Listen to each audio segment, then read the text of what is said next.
사회 분야 주제로 열린 대선 후보 두 번째 TV 토론. 시작부터 상호 비방전이 난무했습니다. 국민의힘 김문수 후보는 더불어민주당 이재명 후보의 과거 친형 정신병원 입원과 이른바 형수 욕설 발언 등을 문제 삼았고, 최소한의 인륜을 다 무너뜨린 이런 분들이 형님을 바로 이 성남시장으로서 정신병원에 강제 입원시키려고 하다가 그것 때문에 형수님하고 욕을 하고 다투고. 이재명 후보는 어머니에 대한 형님의 폭언을 따지다 발생한 일로 다시 사과드린다면서도 김 후보의 이른바 소방관 갑질 통화로 반격에 나섰습니다.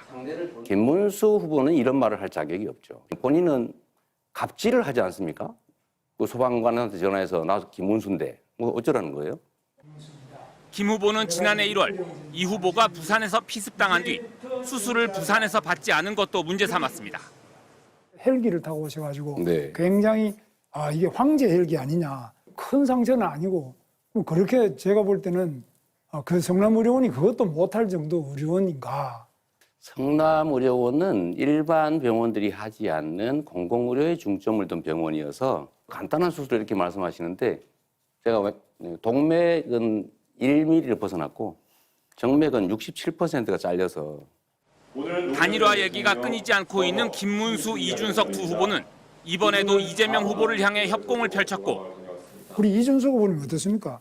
원자력의 그 위험성에 대해서 과장된 이런 우리 미신 같은 게 많이. 당연하죠. 그리고 이재명 후보가 아까 원전을 가보지도 않았다라고 말씀하시는 것에서 얼마나 이념에 경도되어 가지고. 이재명 후보는 김문수 후보가 전광훈 목사 등 극우 세력과 절연하지 못했다고 비판했습니다. 전광훈 목사가 감옥을 갔을 때 눈물을 흘린 그런 관계를 여전히 청산하지 못하시는 것 같은데 매우 안타깝다는 말씀을 드리면서. 무슨 눈물을 흘리는지 그 말이 안 되는 거짓말을 계속 여기서. 권영국 후보는 업주를 처벌해야 산재가 예방된다며 중대재해처벌법을 악법이라고 한 김문수 후보를 비판했고, 제대로 책임을 묻지 않으니까 예방이 됩니까? 산업재해에 대해서는 회장이나 사장들이 자기가 처벌받지 않습니다. 최저임금을 지역별로 차등 적용하면 농촌 일자리가 더 줄어들 것이라며 차등 적용을 주장한 이준석 후보에게 날을 세웠습니다. MBC 뉴스 이기주입니다. 네, 저는 지금 우리 대한민국에서 가장 큰 문제가 지금 사회적인 최고 지도자인 대통령이 되겠다는 사람이 기본적인 최소한의 인륜을 다 무너뜨린 이런 분들이 대통령이 되겠다는 데 대해서 시중에서 너무너무 걱정을 많이 하고 있습니다. 그래서 이런 기본이 안 된 사람, 이런 사람이 어떻게 정치를 하고, 이런 사람이 어떻게 사회 통합을 하고, 이런 사람이 어떻게 국민 교육을 하고 또 국민들을 통합시킬 수 있을 것이냐. 그리고 공직자로서 가장 부패한 사람, 대장동 비리부터 백현동 비리로 법인카드를 쓴다든지, 또 국회에 가서는 국회에서 완전히 자기를 방탄하기 위해서 방탄조끼 입고 방탄 유리하는 거는 좋은데 방탄 입법을 합니다. 국회를 이용해가지고 온갖 법을 만드는데 전부 자기가 재판 안 받으려고, 자기가 대통령이 되면 그다음부터 재판을 다 중지시킨다. 그리고 자기가 또 유죄 판결 난 그 대법원장에게 청문회를 하겠다, 특검을 하겠다, 대법원을 아예 싹 바꿔가지고 뭐 100명까지 대법원을 늘리겠다. 대법원 결정에 또 승복하지 않으면은 그 다음에는 또 헌법재판소에 판결받겠다. 이렇게 하는데 우리 이재명 후보한테 제가 묻습니다. 네. 그러니까 뭐 지도자가 되고 또 국민 통합을 하려면 가정에서부터 좀 통합이 돼야 안 됩니까? 근데 이재명 후보는 아시다시피 지금 자기 형님, 친형님 제가 만났습니다. 저를 하도 보자 그래서 만났는데 그때 정신병원에 하도 보내려고 그러고 이러니까 했는데 이 형님을 바로 이 성남시장으로서 정신병원에 강제 입원시키려고 하다가 그것 때문에 형수님하고 욕을 하고 다투고 이렇게 된 거 아닙니까? 이래서 어떻게 그러면 앞으로 국민 교육을 하고 어떻게 그러면 지도자가 돼서 가정도 제대로 못하는데 어떻게 나라를 통합시킬 수 있겠습니까? 네, 이재명 후보 답하시고 네. 지금 권영국 후보 손 드셨으니까 잠시 후에 발언권 드리도록 하겠습니다. 네. 먼저 그 말씀에 답을 드리기 전에 한 말씀 먼저 좀 드리도록 하겠습니다. 지금 우리 사회의 통합을 방해하고 있는 가장 큰 요소는 우리 사회 공동체의 가장 최고의 규범이라고 할 수 있는 헌정 질서를 파괴한 이 내란 사태입니다. 헌법을 무시하고 국민의 인권을 말살하고 장기 집권을 군정을 하려고 했던 이 시도에 대해서 우리가 명확하게 진상을 규명하고 책임을 묻지 않으면 이런 일이 다시 또 계속될 것입니다. 아마 김문수 후보가 소속한 국민의힘, 또 김문수 후보도 탄핵에 대체적으로 반대하는, 또 윤석열 내란 수계를 비호하는 그런 입장을 가지고 계신 것 같아요. 어쨌든 이 문제에 대해서는 우리 국민들께서 명확하게 좀 책임을 물어야 된다. 그것이 바로 이번 6월 3일 선거다. 김문수 후보 역시 그 책임에서 결코 자유롭지 않다라는 점을 우리 국민들께서 기억해 주시고 심판해 주시기를 부탁드립니다. 네. 이번에는 권영국 후보. 네, 아니요. 말씀하신 것에 대해서 간단한 답을 좀 드리면 저희 집안 내 내밀한 문제, 우리 어머니에게 우리 형님이 그 폭언을 내서 그런 말을 할 수 있냐라고 제가 따진 게 이제 문제가 됐는데 뭐 그 점은 제 소양이 부족 또 수양이 부족으로 제가 사과 말씀을 다시 드립니다. 그러나 김문수 후보는 이런 말을 할 자격이 없죠. 이건 우리 집안 내의 내밀한 사적 문제인데 굳이 따지자면 본인은 갑질을 하지 않습니까? 그 소방관한테 전화해서 나 김문수인데 뭐 어쩌라는 거예요? 그렇게 권력을 남용하면 안 된다는 말씀을 드리면서 제가 김문수 후보한테 이거 질문 한번 드리고 싶어요. 아니 그 제가 아니 잠깐만요. 지금 제가 하고 있는 거 아닙니까? 아닙니다. 제가 주도권 아닙니까? 아닙니다. 이거 시간 총량제 좀 알고 토론이라서 하세요. 시간 총량. 주도권 토론은 잠시 후에 있습니다. 네. 제가 질문 하나 드릴게요. 지금 내란 수계 윤석열 전 대통령에 대해서 계속 비호하는 입장을 가지고 있는데 이 단절할 생각 혹시 없는지, 그리고 지금 정광훈 목사를 비롯한 극우 세력들과 여전히 깊은 관계를 맺고 있어 보이는데 최소한 그걸 단절해야 정상적인 민주공화국의 대통령이 될 수 있을 거라고 생각합니다. 정광훈 같은 극우 세력과 단절할 생각은 없는지 이 두 가지를 좀 묻고 싶어요. 제가 거꾸로 묻습니다.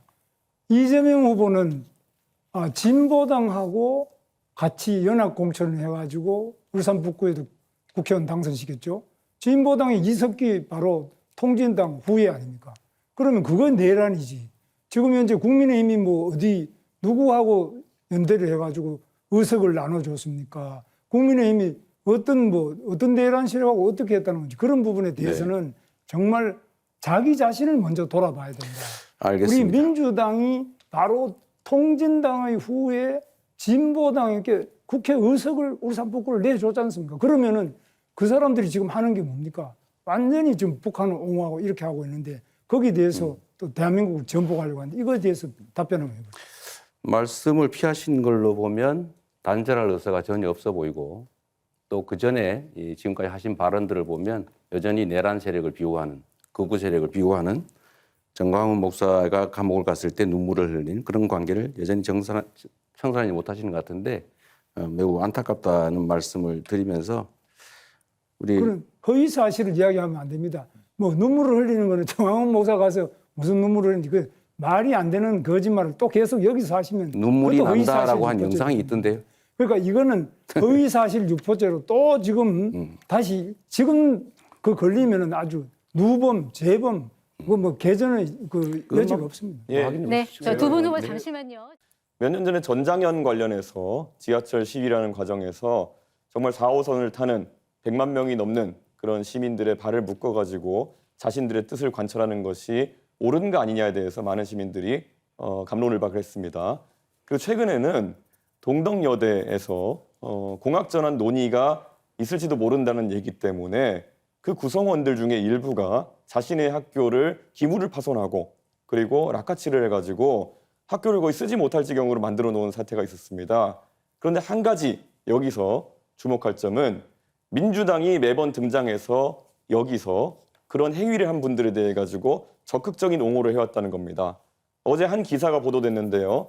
민주당 교육위 소속 의원 3분과 보좌진 1분이 이준석이 왜 거기에 오겠느냐, 이준석이 동덕여대 왜 방문하게 허용해줬느냐 라면서 동덕여대를 다그치고 그래서 동덕여대 측에서 결국엔 압박을 이기지 못하고 학생들에게 대한 손해배상이라든지 형사고발 조치라든지 이런 것을 풀어준 이런 사례가 있습니다. 그러면서 학교에 대한 종합감사를 하겠다 등 여러 가지 압박을 한 것으로 이렇게 보여지는데요.